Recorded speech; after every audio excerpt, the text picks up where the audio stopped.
Hey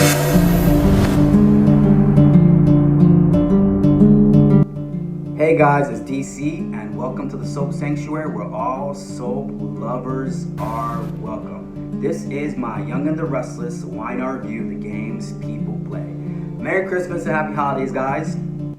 So this review will cover the past few weeks of YNR up until Friday's episode, as I did not see today's episode, the December 26th episode YNR just yet.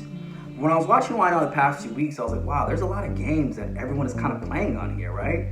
So let's start off first with the Abbots. Billy is leaving Chancellor. He's leaving Jabot for Chancellor. He's no longer the prodigal son anymore, right? When it comes to Jabot. Or at least he's realized he never was a prodigal son to begin with in the first place.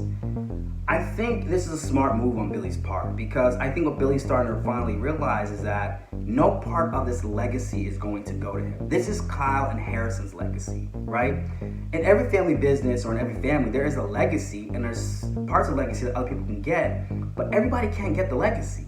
Everybody can't inherit everything, right? At this point in time, we know that Jack Abbott with the famous "I am Jabot."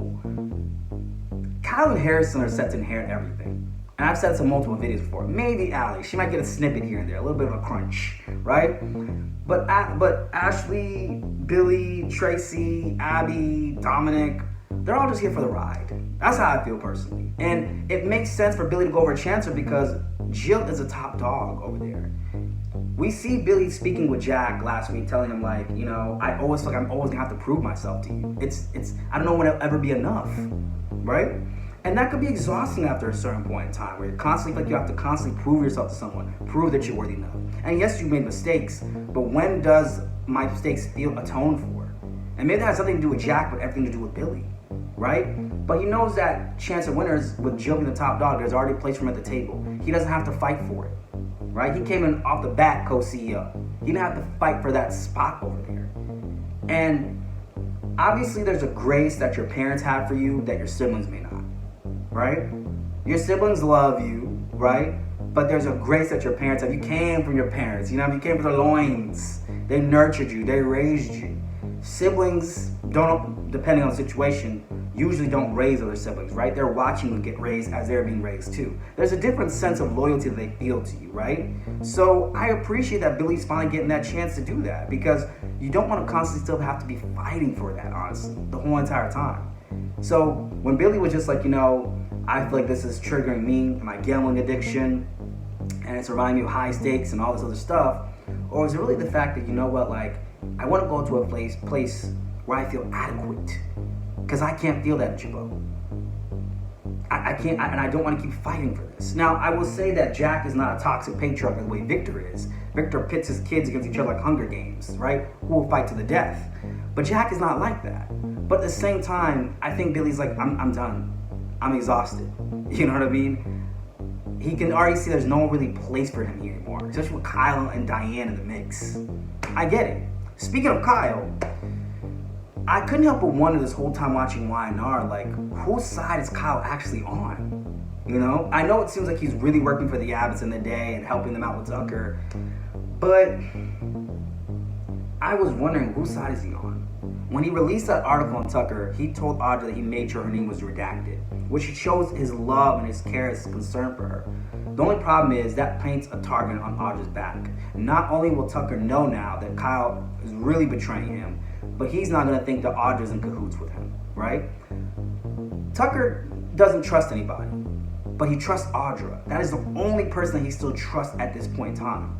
So for Tucker to lose that could cause Tucker to actually unravel, right? And put Audra straight in the line of fire, even though Kyle doesn't realize that. And Audra's in a complicated place. Audra is one of the few characters on YNR that still has to strive for something. She doesn't have a rich family or a rich background, although I'm very looking forward to the day they develop out her backstory. But Audra doesn't have those things. You can see Audra even tell Kyle, like, I don't want everything I've worked for to be messed up at this point. She's an opportunist and she's a manipulator, but I'm starting to understand why. When Audra first came to town, she was Noah's ex-girlfriend with this mysterious past, and I think now at this point that's irrelevant now. We don't even care anymore that her connection was with Noah, because now it's like she can stand on her own as a character on canvas, which is very rare for soap characters to do that when they're written. but she still has to strive for something. Kai will always have legacy Jabel there to fall back on. Audra doesn't have anything, right? And so that's why she's playing chess, not checkers. Kyle can play checkers all day long, backgammon, Scrabble, and he'll be okay. But she doesn't have that safety net like the way he does. So she can't move the same way that he can, you know? And that's why she's constantly playing these games. I get it. Her and Nate, which I'll get to Nate a little bit, are the two few characters I fucking YNR that are still going to have to strive for something. Even with Billy, we kind of said a little bit with the Abbotts. I'm never feeling he was good enough. You know what I mean? So I get where Audra's coming from with that. Next I want to move on to is the Newmans. Aunt Jordan's mind games on the Newmans. I can't help but wonder with Aunt Jordan, look at my notes here, what is her true end game? When every villain comes to town in the soap, they are coming to wreak havoc, but there's a reason behind this havoc that they're causing. I can't help but feel like Aunt Jordan at times is causing havoc just to cause the havoc for the hell of it. Like, okay, I get what Victor did to your sister Eve, but what is the result that's gonna make you feel okay? Does Nikki have to die? Does Victoria have to die? What is that end result for you, right? Now, with this storyline, we've gotten some amazing acting from Colleen Zink, amazing acting from Melody Thomas Scott, and somewhat good acting from Amelia Heine, right? Who plays Victoria. But my thing is the acting has been so good, we're blinded by the fact that there has been a lot of plot development with this storyline, if we want to be honest, right?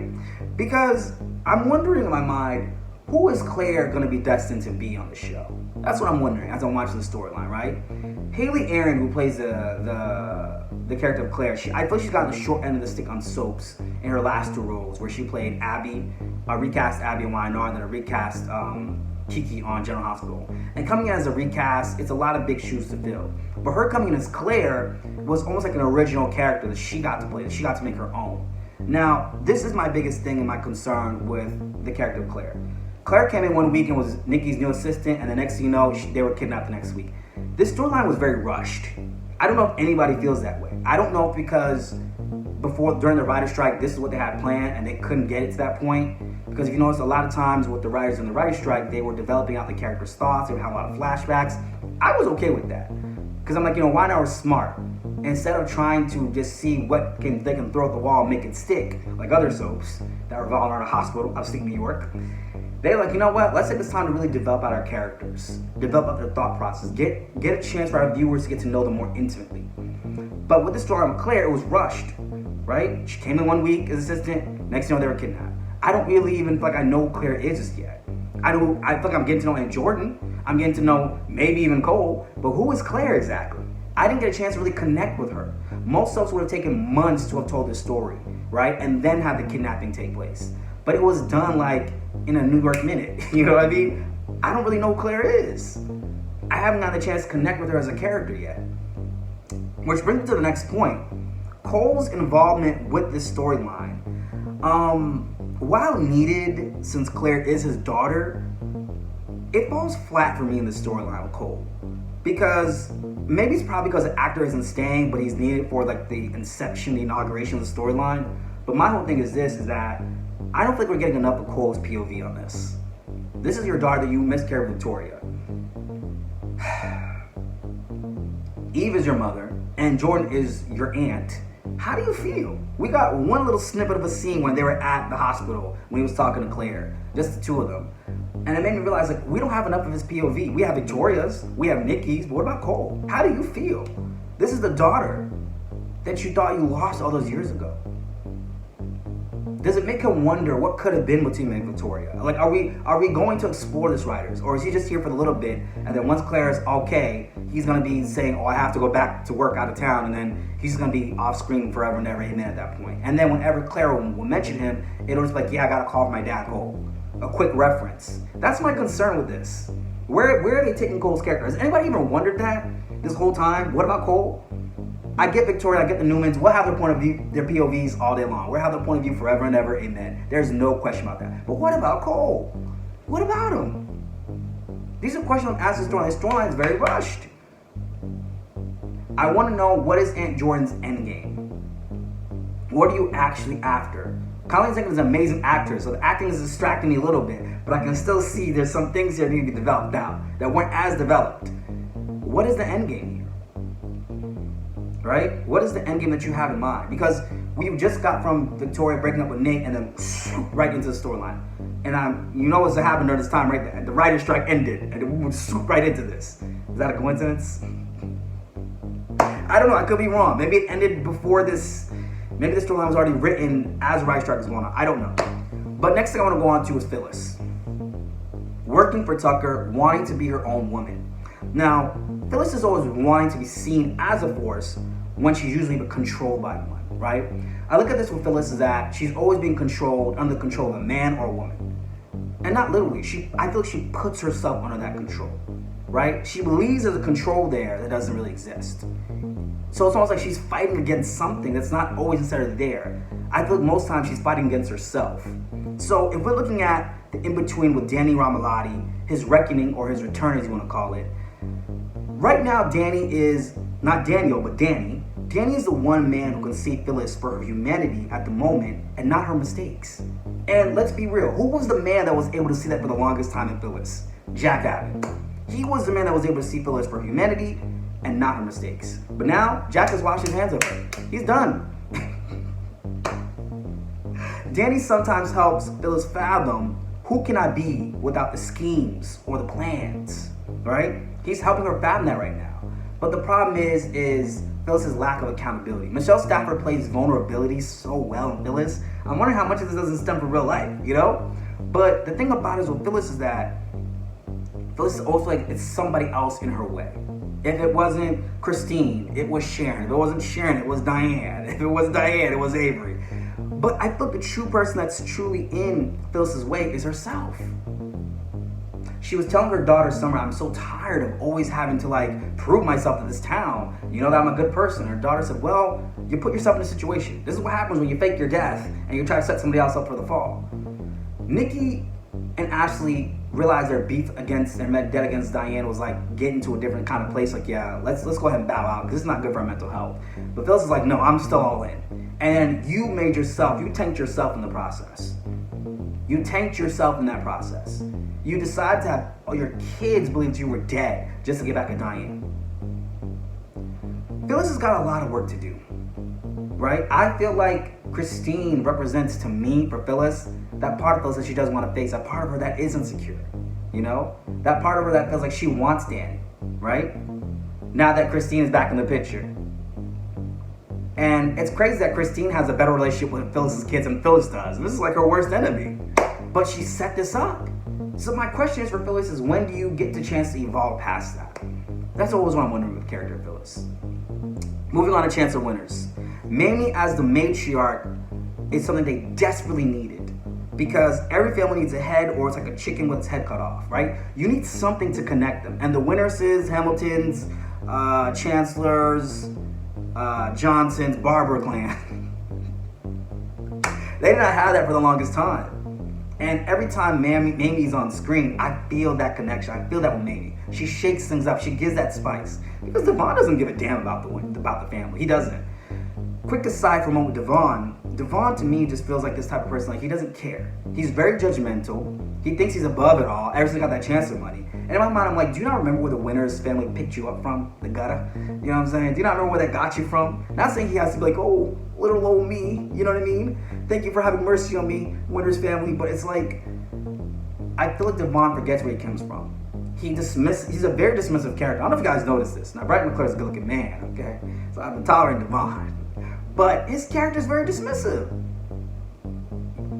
And then for him to even say one time, I think it was to Jill or somebody, or to Tucker, I don't really know Mamie that well. I mean, I never really grew up with her, so, I mean, I was adopted, so. I'm like, bro, like, how can you even talk like that? This is the woman who raised you, so the woman who was like a mother to you. Does that not count for anything? You can see how Devon is so disconnected from that, right? But anyways, I like that Mamie was that instrument to bring them together, especially with Nate. This is my thing with Nate. And I believe that Nate is a good man. And I'm happy Elena is long in the picture because she's a terrible woman for him and she can't appreciate a man like him. And I still stand 10 toes down that to this day. But Nate is trying so hard to be in everyone's good graces. And I can't help but wonder if he's even in his own good grace, right? I'm not convinced that Nate knows who he is. I don't think he knows who he is at this point. Because I believe his whole character has been in medicine. And now that is gone, he's trying to figure out who could he be, right? Who could he be? And I could understand that, because this is why life is dangerous. You don't want to put your whole identity in a career, your family, your kids, right? Your job, your money. Because if any of those things go, if your identity is rooted in that, if any of those things go, your identity goes too. And then it's like, what do I do? I know for myself, when I was an undergrad, I had this vision. I was going to get through school in undergrad. I was going to finish this amount of time. I was going to be here. I was going to be there. I was going to do this. I was going to do that. And what this was is who I am. And then when that was on pause, guess what? The way I saw myself was on pause too. It's a scary place to put yourself if you're not careful. You know, I remember years ago I had a friend I knew in undergrad was like, I'm going to be a real estate agent. Real estate is who I am. You know what I mean? And maybe they didn't mean the context I took it as. My mom, like, what happens if something happens in real estate? If that's who you are, what then if that's no longer there? This is when people say, well, who I am is a servant in Jesus Christ. Well, what happens if your religion, your faith gets shaken up? Then who are you?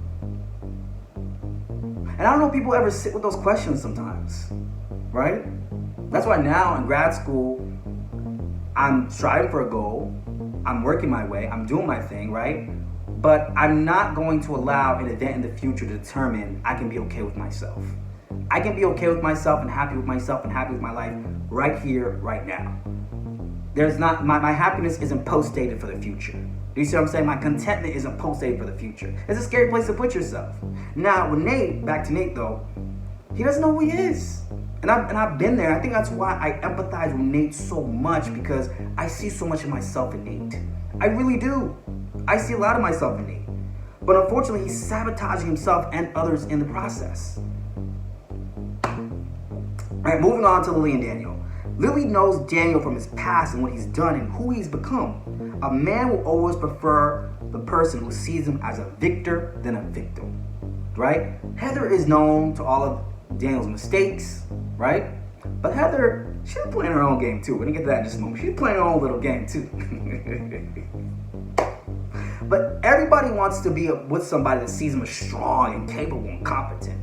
And as a result, when people see you that way, you can't help but want to exhibit more of those traits in their presence. It's like how if someone's constantly always seeing you as weak, sometimes you're going to strive against that, but then you actually end up doing the opposite, showing yourself as more weak in their presence as a result, right? It's like unconsciously subscribing to that. Because a lot of times, as people, for most of us, we actually don't see ourselves the way we see ourselves. We see ourselves the way we think other people see us.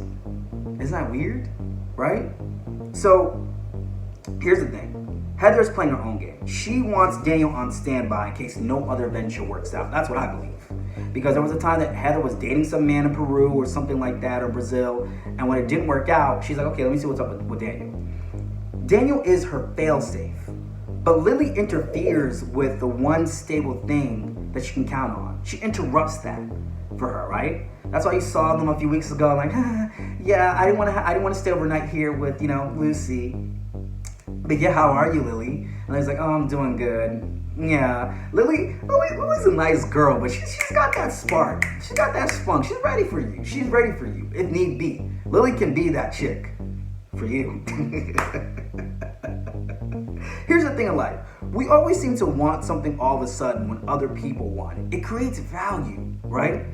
And if other people or many people can have something, it loses value. There's a reason why I've even seen from my time in academia that master's degrees and PhDs have such a high value. Why? Because nobody else has it, right? Do you remember there was a time back in the day where, like, when you had a flat screen TV in your house, it was seen as like, oh, you have arrived in life. Let's be real. Don't lie to me. Come on, y'all. Back in the day, when I had a big flat screen TV in the house, like, oh, you have arrived. Now everybody got one. That's no longer seen as a sign of luxury anymore. Do you notice that? Because now everybody has it. When somebody can't have something, its value goes up. It goes up, and it goes up, and it goes up.